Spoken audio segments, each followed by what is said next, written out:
સુરતમાં રૂપિયાની લેતી દેતીમાં બિલ્ડરની ઓફિસમાં ઘૂસી તોડફોડ કરનાર હિન્દુ યુવા વાહિનીનો આગેવાન વિકાસ આહિર પોલીસ પાંજરે પુરાયો છે। હિન્દુ સંગઠનોની આડમાં પોતાનો રોપ પેદા કરનાર પર પોલીસની આકરી કાર્યવાહી કરાઈ। સુરતમાં હિન્દુ સંગઠનોની આડમાં પોતાનો રોપ પેદા કરનાર પર પોલીસે કાર્યવાહી કરી હતી। રૂપિયાની લેતી દેતીમાં બિલ્ડરની ઓફિસમાં ઘૂસી તોડફોડ કરનાર હિન્દુ યુવા વાહિની સંસ્થાના આગેવાન વિકાસ શંકર આહિરની પોલીસે ધરપકડ કરી પાંજરે પૂર્યો છે। ગોડાદરા પોલીસે હિન્દુ યુવા વાહિનીના આગેવાન વિકાસ શંકર આહિરની ધરપકડ કરી હતી।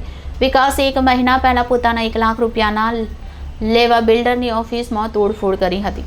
તે ઉપરાંત વિકાસ સાથે આવેલા અન્ય 7 થી 8 ઇસમોએ મેનેજર પાસેથી 50,000 રૂપિયા અને ફોન લૂંટી લીધો હતો।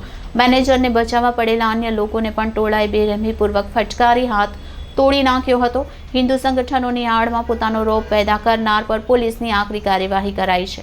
ગોડાદરા પોલીસે ધાડ અને લૂંટનો ગુનો નોંધ્યો હતો, જે મામલે પોલીસે પ્રીતમના હરસિંહ મહેતા, દલાલ રહેલા મનોજ છોટાલાલ ખંડેલવાલ અને શંકર સંપત આહિરની ધરપકડ કરી હતી। સંપત આહિરનો ભાઈ અને હિન્દુ યુવા વાહિનીના આગેવાન વિકાસ આહિરની પણ સંડોવણી બહાર આવતા તે રાજસ્થાન ભાગી છૂટ્યો હતો।